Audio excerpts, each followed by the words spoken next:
waktu Indonesia baru merdeka tanggal 17 Agustus 1945, negara kita butuh pondasi supaya semua orang punya arah dan tujuan yang sama. Nah, disinilah Pancasila muncul sebagai dasar negara yang resmi tertulis di pembukaan UUD 1945.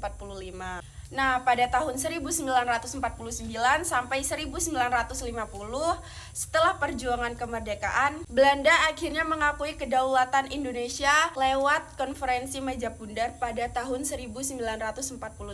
Tetapi pada saat itu negara kita sudah berubah bentuk menjadi RIS, yaitu Republik Indonesia Serikat. Semacam negara federal yang terdiri dari beberapa negara bagian. Pada saat itu Pancasila tetap menjadi dasar negara kita dan ideologi pertama. Namun banyak rakyat dan tokoh nasional yang merasa bentuk negara federal ini bikin Indonesia rawan konflik. Akhirnya pada tanggal 17 Agustus 1950 Indonesia kembali menjadi bentuk negara kesatuan. Presiden Soekarno mengeluarkan Dekret Presiden 5 Juli 1959 yang isinya Indonesia kembali memakai UUD 1945 karena sistem parlementer dianggap bikin negara tidak stabil. Sejak saat itu dimulailah masa demokrasi terpimpin. Lalu Soekarno mencoba menyatukan semua kekuatan politik yang disebut Nasakom, yaitu nasionalisme, aganisme, dan komunisme. Tapi kenyataannya semakin lama situasi politik ini semakin panas. Ketegangan antara kelompok agama dan kelompok komunis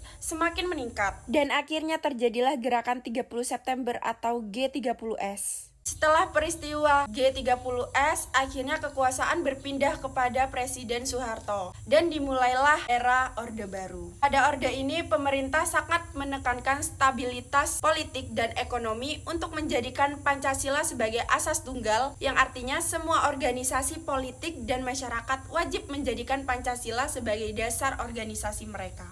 Pada tahun 1998 sampai sekarang kita sudah memasuki pada masa reformasi. Setelah reformasi 1988 dan kejatuhan Soeharto, Indonesia memasuki masa baru yang lebih terbuka dan demokratis. Negara mulai menumbuhkan kembali nilai-nilai Pancasila lewat pendidikan, media, dan kehidupan sehari-hari.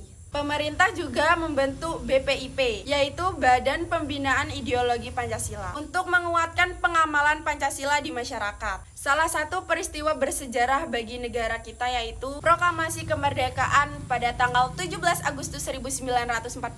Peristiwa ini bukan hanya momen pengumuman kemerdekaan, tetapi juga simbol persatuan seluruh rakyat Indonesia untuk bebas dari penjajahan.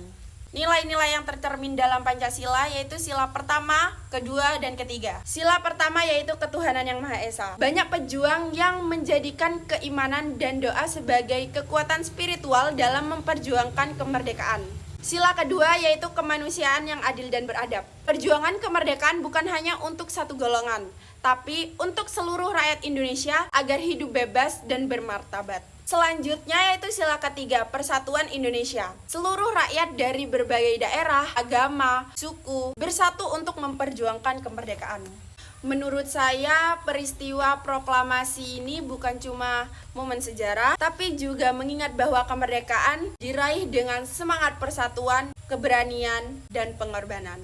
Pelajaran penting yang dapat kita ambil yaitu persatuan lebih kuat daripada perbedaan, nilai gotong royong, cinta tanah air, dan semangat kebersamaan.